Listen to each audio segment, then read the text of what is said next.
Assalamualaikum warahmatullahi wabarakatuh.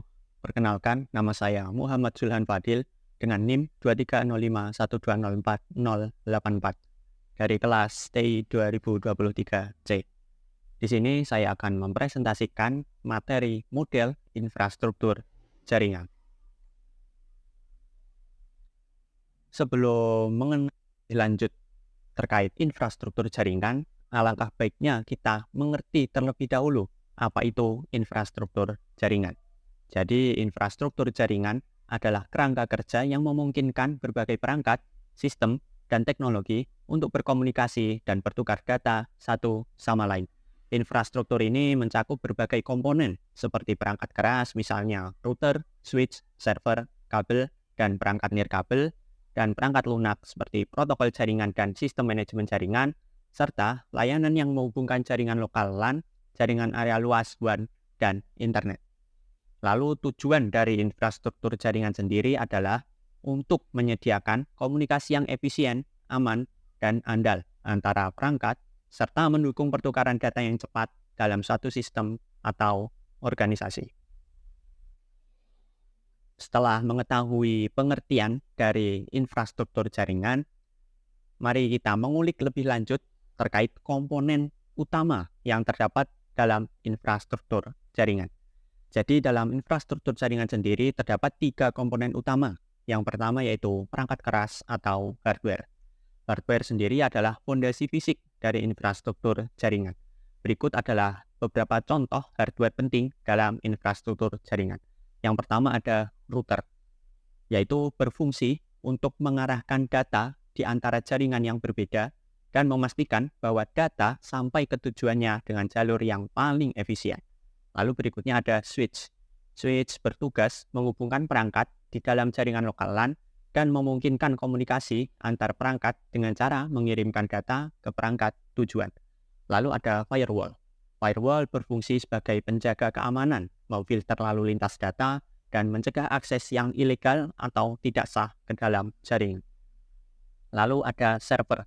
Server sendiri berperan sebagai penyimpan dan pengolah data, serta menyediakan layanan dan aplikasi yang dibutuhkan oleh pengguna dalam jaringan.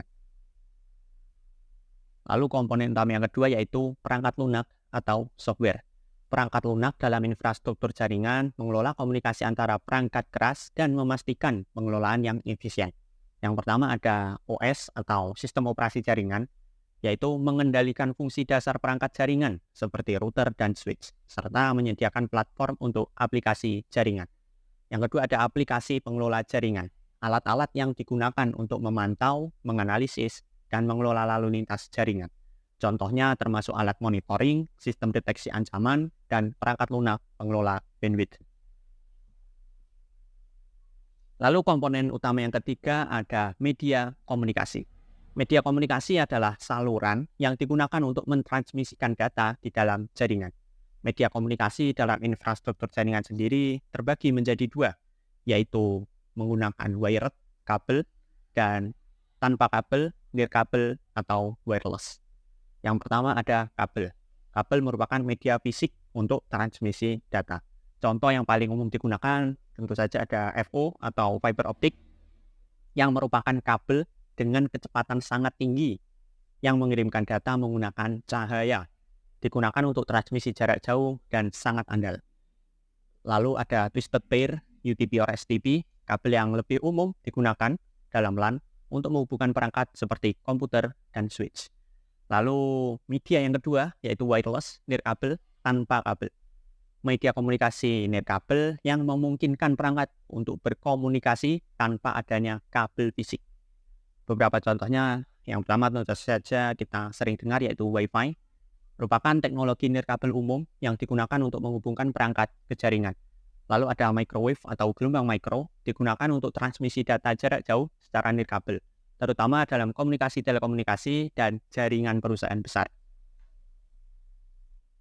Setelah mempelajari komponen utama, marilah kita lanjut mengulik jenis-jenis jaringan.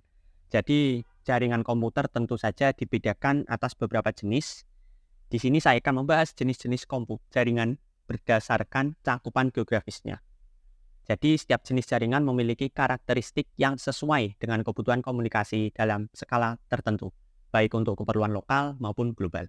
Berikut adalah jenis-jenis jaringan yang umum digunakan berdasarkan skala cakupan geografisnya. Yang pertama yaitu LAN, Local Area Network. LAN adalah jenis jaringan yang digunakan di area lokal terbatas, seperti kantor, gedung, atau sekolah. Ini adalah jaringan yang menghubungkan perangkat dalam jarak yang relatif dekat, memungkinkan pengguna untuk berbagi data, perangkat keras, dan perangkat lunak dengan cepat dan mudah. Lalu ada MAN, Metropolitan Area Network. MAN mencakup jaringan yang lebih besar daripada LAN, meliputi seluruh area metropolitan atau kota. Jaringan ini dirancang untuk menghubungkan beberapa LAN yang tersebar di wilayah yang lebih luas. Misalnya antar gedung dalam satu kota atau antara beberapa kampus di lokasi yang berbeda. Lalu yang terakhir ada WAN, Wide Area Network, dengan cakupan yang paling luas. Mencakup area geografis seperti antar kota, negara, bahkan antar benua. WAN memungkinkan koneksi jarak jauh antar jaringan LAN dan MAN.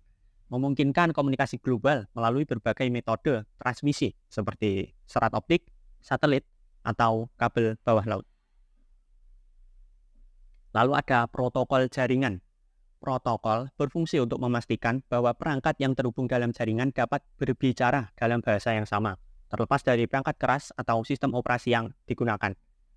Jadi maksudnya di sini adalah setiap jaringan tentu saja menggunakan perangkat keras dan sistem operasi yang berbeda-beda satu sama lain. Tapi mereka menggunakan protokol yang sama dengan tujuan mereka dapat saling terhubung walaupun perangkat keras mereka atau sistem operasi mereka berbeda. Jadi fungsi dari protokol adalah mengupayakan supaya mereka itu berbicara dalam bahasa yang sama. Contoh protokol jaringan ada TCP/IP, Transmission Control Protocol atau Internet Protocol. TCP/IP adalah protokol utama yang digunakan untuk menghubungkan perangkat di internet dan jaringan lokal. TCP memastikan bahwa data dikirim dengan benar dan diterima secara lengkap, sementara IP mengatur alamat dan rute data ke tujuan yang benar. Protokol ini adalah fondasi dasar dari internet, memungkinkan pengiriman data antara jaringan yang berbeda. Yang kedua ada HTTP atau HTTPS. HTTP adalah protokol yang digunakan untuk mengirim dan menerima halaman web di internet. Setiap kali Anda mengunjungi sebuah situs web, HTTP mengatur komunikasi antara browser Anda dan server web. HTTPS adalah versi yang lebih aman dari HTTP, yang menggunakan enkripsi untuk melindungi data seperti informasi login atau transaksi keuangan saat dikirim melalui internet. Yang kemudian ada DNS atau Domain Name System. DNS adalah protokol yang menerjemahkan nama domain, misalnya www.facebook.com, menjadi alamat IP yang dapat dimengerti oleh komputer. Jadi sebenarnya komputer itu tidak bisa mengenali misal facebook.com. Jadi mereka itu mengenali alamat IP-nya supaya kita bisa connect.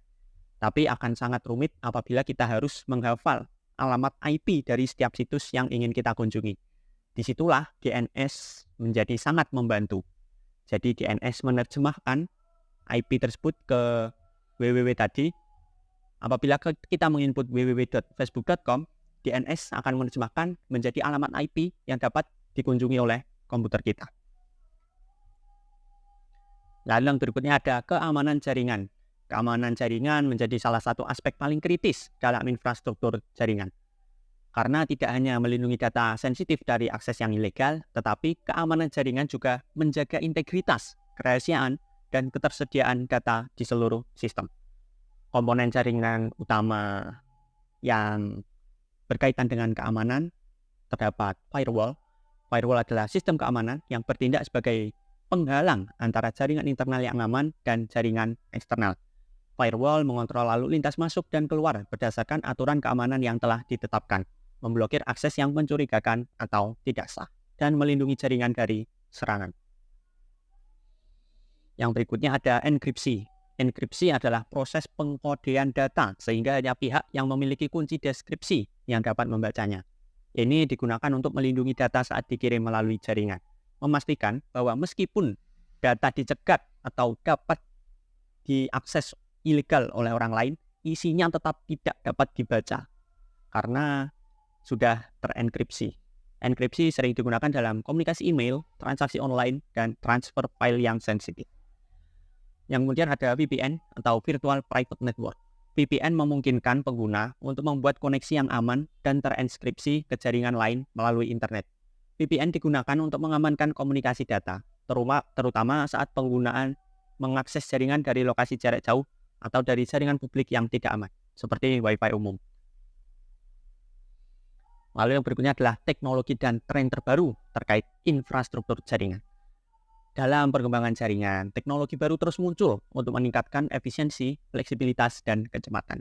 Beberapa tren dan teknologi terbaru memainkan peran penting dalam membentuk masa depan jaringan. Di sini saya merangkum 3 tren terbaru di dunia jaringan. Yang pertama tentu saja jaringan 5G yang dikenalkan beberapa tahun belakangan ini. Teknologi 5G menawarkan kecepatan data yang sangat tinggi dengan latensi yang rendah dan konektivitas yang stabil. Jaringan 5G mendorong kemajuan besar dalam aplikasi seperti streaming real-time, augmented reality, dan mobil otonom. Yang berikutnya ada IoT atau Internet of Things. IoT adalah jaringan perangkat terhubung yang dapat saling berkomunikasi tanpa campur tangan manusia. IoT mendukung perkembangan smart home, smart cities, dan otomisasi industri, memungkinkan perangkat fisik berbagi data secara langsung. Yang berikutnya ada cloud networking. Cloud networking memindahkan komponen jaringan dan layanan ke platform cloud, menawarkan fleksibilitas, ketersediaan yang tinggi, dan biaya yang jauh lebih rendah. Ini memungkinkan perusahaan untuk mengelola jaringan mereka secara global tanpa harus berinvestasi besar pada infrastruktur fisik karena sudah menggunakan cloud. Lalu yang terakhir adalah kesimpulan yang dapat kita ambil dari presentasi ini. Model infrastruktur jaringan merupakan fondasi penting bagi setiap organisasi dalam mendukung komunikasi dan operasional IT. Komponen-komponen utama seperti perangkat keras, perangkat lunak, dan media komunikasi bekerja bersama untuk menciptakan jaringan yang efisien dan aman. Dengan memahami berbagai jenis jaringan, topologi, dan protokol yang digunakan, kita dapat membangun sistem yang handal dan scalable. Di era digital ini, teknologi dan tren seperti virtualisasi jaringan, 5G, dan IoT semakin mendorong evolusi infrastruktur jaringan. Memahami dan menerapkan teknologi ini menjadi kunci penting bagi keberhasilan operasional dan daya saing organisasi. Oleh karena itu, penting bagi kita untuk terus memperbarui pengetahuan dan keterampilan dalam bidang infrastruktur jaringan, agar dapat beradaptasi dengan cepat terhadap perubahan dan tantangan yang ada. Marilah kita untuk terus belajar dan mengikuti perkembangan teknologi jaringan guna memastikan bahwa infrastruktur yang kita bangun tetap relevan, aman, dan mampu mendukung kebutuhan bisnis di masa depan. Terima kasih atas perhatiannya dari awal sampai akhir presentasi ini. Di sini saya mengucapkan terima kasih dan mohon maaf apabila ada kurang lebihnya. Sekian dari saya. Wassalamualaikum warahmatullahi wabarakatuh.